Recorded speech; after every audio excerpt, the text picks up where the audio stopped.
త్రియేక దేవునికి మహిమ కలుగునుగాక. అందరికీ వందనాలు. నా పేరు షమీద. నా YouTube channel believe in Christ with Shami అన్న ఛానల్ను మీ అందరూ ఎంతగా సపోర్ట్ చేస్తున్నందుకు మీ అందరికీ థ్యాంక్ యూ సో మచ్. ఈ వీడియోలో మీ అందరితో నేను Bible and modern life, Bible మరియు ఆధునిక జీవితం అన్న టాపిక్ గురించి కొన్ని విషయాలు షేర్ చేసుకోవాలని అనుకుంటున్నాను. So let's get in to the video. ఈరోజు మనం జీవిస్తున్న ప్రపంచం చాలా వేగంగా మారిపోతుంది. టెక్నాలజీ పెరిగింది, సమాచారం పెరిగింది, కానీ అదే సమయంలో మనుషుల్లో ఒత్తిడి, భయం, అయోమయం కూడా పెరుగుతున్నాయి. ఇలాంటి పరిస్థితుల్లో ఒక ప్రశ్న మన ముందు నిలుస్తుంది. ఏ ఆధునిక జీవితంలో బైబిల్ ఇంకా అవసరమా? ఎప్పుడూ 2000 సంవత్సరాల క్రితం రాయబడిన వాక్యం నేటి జీవితానికి ఉపయోగపడుతుందా అన్న విషయాన్ని ఈరోజు మనం వీడియోలో తెలుసుకుందాం. బైబిల్ అనేది ఒక పాత పుస్తకం కాదు, అది శాశ్వతమైన దేవుని వాక్యం.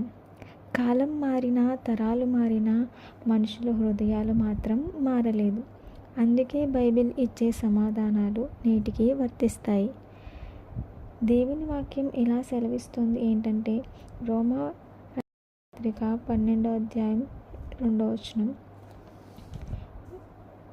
మనం ఈ లోక మర్యాదను అనుసరింపక దేవుని చిత్తమేదో తెలుసుకొని మన హృదయాలను మార్చుకొని దేవుని చిత్త ప్రకారం జీవించాలని దేవుని వాక్యం సెలవిస్తుంది.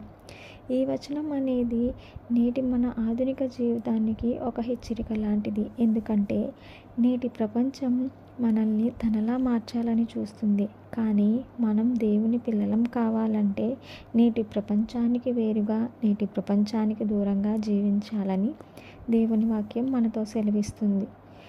ఈ రోజుల్లో సోషల్ మీడియా మన జీవితాలలో ఎంతో భాగమైపోయింది.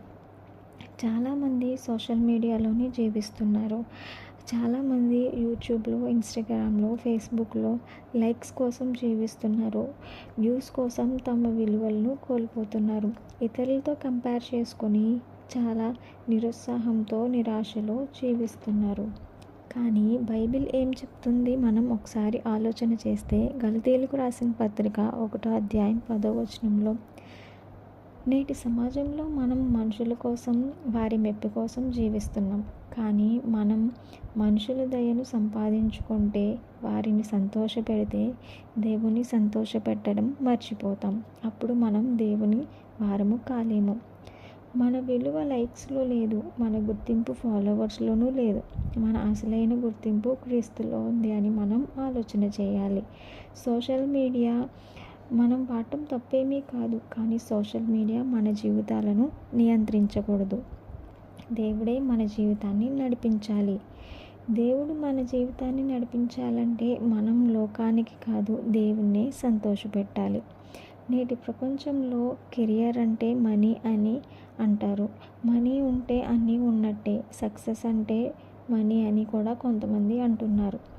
కానీ దేవుని వాక్యం ఏం చెప్తుంది అని మనం ఒకసారి ఆలోచన చేస్తే, మత్తయి సువార్త 6వ అధ్యాయం 33వ వచనంలో, దేవుని రాజ్యమును, నీతిని మొదట మీరు వెతకండి, అప్పుడు దేవుడే సమస్తమును మనకు సమకూరుస్తాడని చెప్తుంది.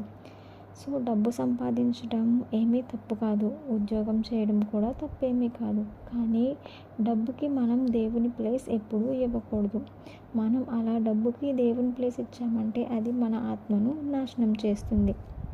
నేటి సమాజంలో క్రైస్తవులంగా ఉన్న మనం ఉద్యోగంలో నిజాయితీగా ఉండాలి, వ్యాపారంలో నీతిగా ఉండాలి, లాభం కంటే దేవుని చిత్తాన్ని ముందుగా ఉంచాలి.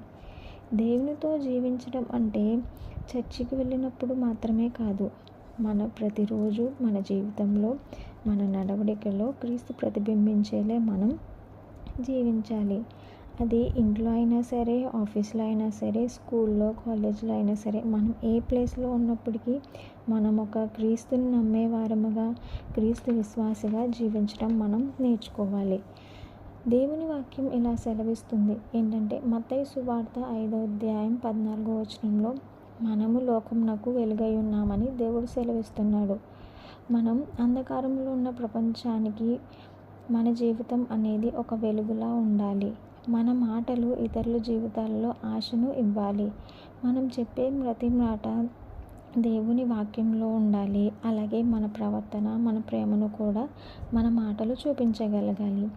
ఈ ప్రపంచం అనేది మనల్ని మార్చకూడదు, మన ద్వారా ప్రపంచం అనేది మారాలి. దేవుని చిత్త ప్రకారం, బైబిల్ చిత్త ప్రకారం జీవించే జీవితం నిజమైన ఆనందాన్ని మనకిస్తుంది, నిజమైన శాంతిని కలుగజేస్తుంది. ఫైనల్గా నేను చెప్పాలనుకున్న విషయం ఏంటంటే, అందరూ బైబిల్ చదవండి, బైబిల్ని నమ్మండి, బైబిల్ ప్రకారం జీవించండి. నేటి ఆధునిక ప్రపంచంలో బైబిల్ ద్వారా దేవునితో నడిచే జీవితం ఎంతో ధన్యకరం మరియు సంతోషకరం కూడా. అటు జీవితం మనందరం కలిగి ఉండాలని నేను ఆశిస్తున్నాను. ఆమేన్. ఈ వీడియో మీ అందరికీ నచ్చిందని ఆశిస్తున్నాను. God bless you.